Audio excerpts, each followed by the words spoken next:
Welcome. The following video is a metaphysical Bantu mysteries video.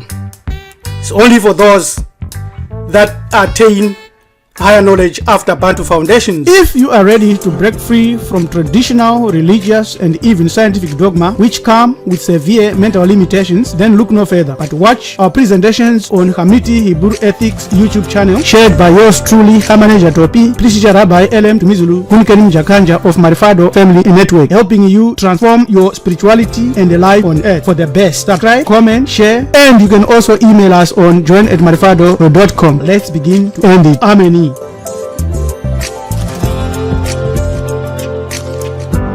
We want to look at how far have you fallen from the chasm. First, what is the chasm? The void, the abyss. In many of our Bantu languages, it is the Shimo, Umosha, Ogangan, Mukaha, Ogaha, Umsanza, Ezonzo Bilen, Kwalasha, Ofo, Akukonto, Vangwa, Utupu, and the Efu. The Greeks and the Romans came up with the word chaos, an ancient Greek god, Romanized and popularized in the whole world as part of their creation myths. Where did they get this?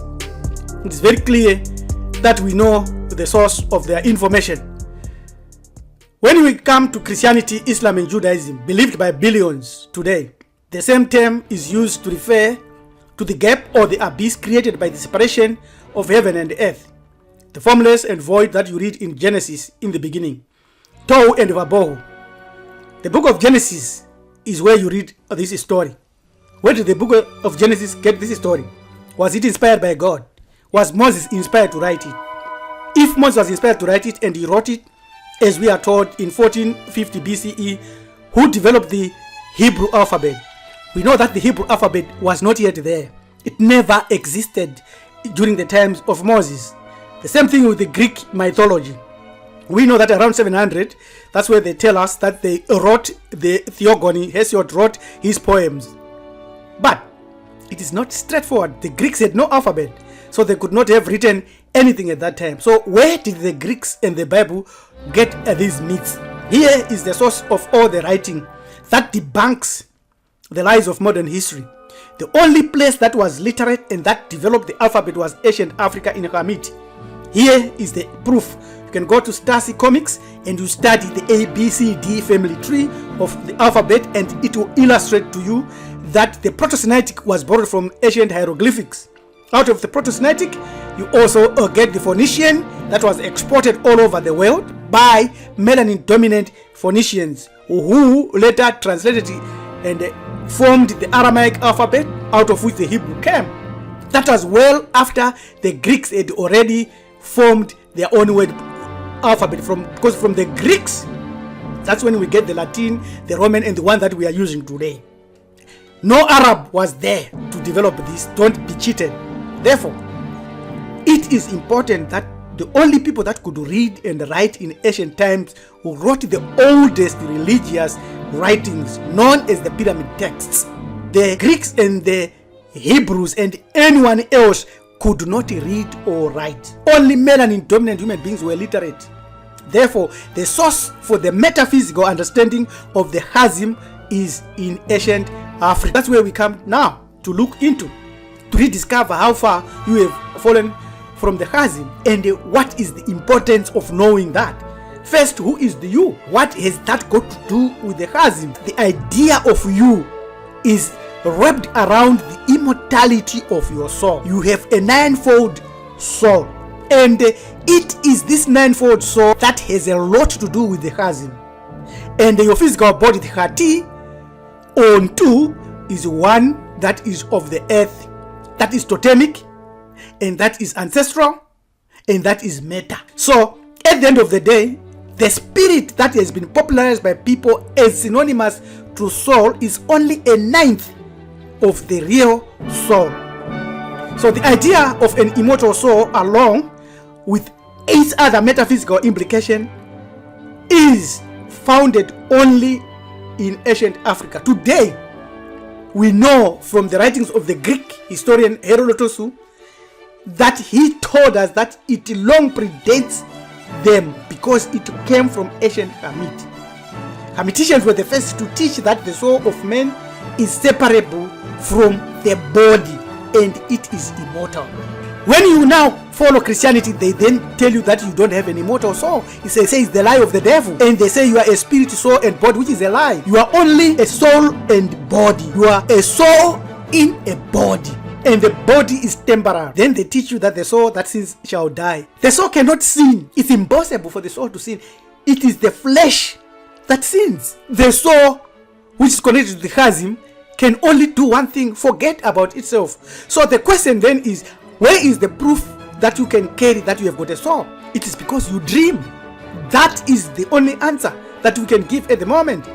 Your dreams proves that you have got a soul. This idea of a soul, the African idea of the immortality of the soul, was centuries before Judaism, Hinduism, Buddhism, Christianity, or Islam came onto the scene. Nowhere in the ancient world was the afterlife more valuable and respected than in ancient Africa. So our ancestors revealed deeper truths. We have written about them in our book, Free from God, in chapter 5, entitled A Heretical Interpretation, The Real Creator is Not God, Ancestral Votes. We know that in ancient Kemetic religion, the concept of Zepi-Tepi referred to the first time or the beginning of creation. It was believed to be a time of chaos and primordial energy that eventually led to the formation of the universe as it is known. The waters of Nu, the concept of the chasm that divide the soul from infinity, the soul from philosophical and metaphysical understanding, that chasm, the waters of Nu. Obviously, because of that, I cannot tell you any spiritual truth that deep inside you don't know already. All I can do is to remind you of what you have forgotten. You are the soul. So in ancient Africa, these philosophical traditions were hinted and indicated by the way they built their designs, the architectural designs. The wisdom literature and the religious texts of ancient Africa gives us that evidence also. We shall look at these two and show that architectural designs and the wisdom literature proved the deeper truths about the soul and the chasm. Very, very critical and very, very important. So the chevron shape and the chevron spheres that you see, the chevron waves that you see, are the waters of Nu that existed as a potentiality before anything else was created. Our ancestors captured this in their buildings. You can see the chevron here in ancient Zimbabwe, which explains the potentiality that existed before the so-called Big Bang. That question that you ask scientists, what was there before the Big Bang? The scientists cannot answer. We have just answered it. It was the chasm. It was the potentiality of the chasm that was there. Very, very important, and that's the source of your soul. Interestingly, Nu was considered as having both positive and negative sides. Very, very correct. Important to also notice is that in West Africa, a chevron is there. They knew about the waters of Nu. Nu was the personification of the dark watery abyss that existed at the beginning of time, Zepi-Tepi, which contained the potential for all, including nothing. Very, very important to notice. So we give examples here of the buildings with the chevron. This is in Kenya, the waves connecting to the Unknowable. And this is Naletale, another ruin in ancient Mazimbabwe, in Butwa, Torwa dynasty, 17th century. You can see the waters of Nu represented by the chevron. The palace of Rave, a Sudanese warlord who ruled an empire around the Elek Chad area, also carries the waters of Nu, the chevron, the waves. More, here again, the fortress which was built in Malagasy by Malagasy tribes also represent the waters of Nu, the waves. More, the history of Africa, the pre-colonial kingdom of Mali, same waters of Nu, representing the chasm, the soul connection to the chasm, the connection to the unknown and unknowable, the chasm, the separation of the knowable and the unknowable, the separation of your soul from the chasm. Again, the concept of the chasm or divide between human knowledge and the unknowable as a philosophical and metaphysical reality with applicable transitive power that can help the soul remember its home has been explored in various cultures and was practiced by those who were serious about knowledge and the afterlife. Very, very important. Here we are going to give 10 textual sources that you can go and study to discover more about this. The pyramid text is the first because it is the oldest text, religious text in the whole world, inscribed on the walls of the pyramid in ancient Africa. The language and the symbolism used in this text teach the existence of the hidden knowledge of the chasm beyond the physical world.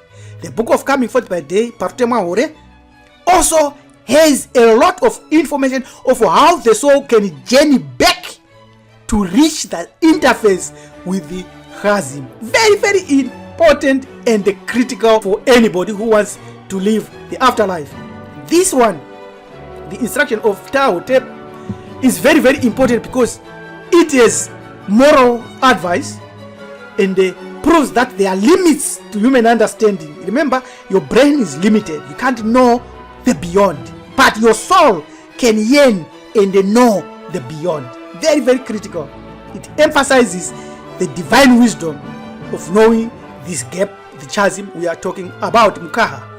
The great hymn to attain emphasizes the transcendence of the divine and the inability of humans to fully comprehend its nature, suggesting a gap or a chasm, Mukaha, between human knowledge, human practical activities, and the unknowable divine. You can't know the Creator, impossible. You are limited. The tale of the eloquent peasant implies the existence of knowledge gap too. The book of Jgahuti contains profound secrets and wisdom beyond human reach, reinforcing the idea of the unbridgeable chasm which we are discussing today. A dispute between the man and his bar. This dispute between a man and his bar, or the soul, or the flesh and the soul. In this text, the flesh argues with the soul that the nature of life, of death, and divine order is confusing or is complex. This internal debate reflects the struggle of human understanding or the brain's understanding when faced with the profound metaphysical questions. We are dealing with that. The Lamentations of Isisu and Nephthys, these texts where these two mourn the death of Ausari and the loss of divine wisdom, suggest that the secrets of the divine order are hidden and unknowable to mortals, emphasizing the concept of the chasm, of the gap between human knowledge and actions and the unknowable. The Ipue Papyri, although more focused on social and political upheavals and other prophecies, indirectly reflects a sense of chaos and confusion, but can be understood as the result of the disconnect that we have as humans from understanding the divine, the chasm. The last one is the Nag Hammadi library. In this library, we come hand to hand, face to face with inorganic beings called the Arcons or Arcons. We shall define more of these later. Who arose in the early stages of the formation of the solar system before the earth was formed, and most likely invaded the earth about 300,000 years ago, seeking the energy they can get from the soul when it is released from matter, or when it is used negatively in matter to generate their energy.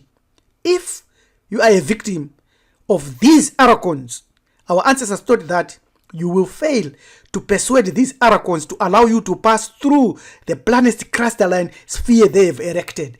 This is where it is very, very important that you need a divine consciousness of your soul that must be purified by experience on the earth and retain its organic connection and naturalness, and understand the chasm and become awakened to the doctrine and teachings of the chasm, as shown here. Very important. If you ignore the issue of the chasm and think that you know God, you know the Creator, you have all the knowledge about God, the Arcons have trapped you. It's very, very clear. Our ancestors, yes, knew all about the chasm. That's why they build building structures like that. They also knew about all the Arcons, the Goritoto, Amazim, aliens, Chitauri, Akeko, Shata, Popaipa, Ububi. They knew all about that. And they knew that the soul goes in matter and needs to be awakened by being taught about the chasm, to embrace the chasm as a guarantee of its success and a glorious future when the body dies.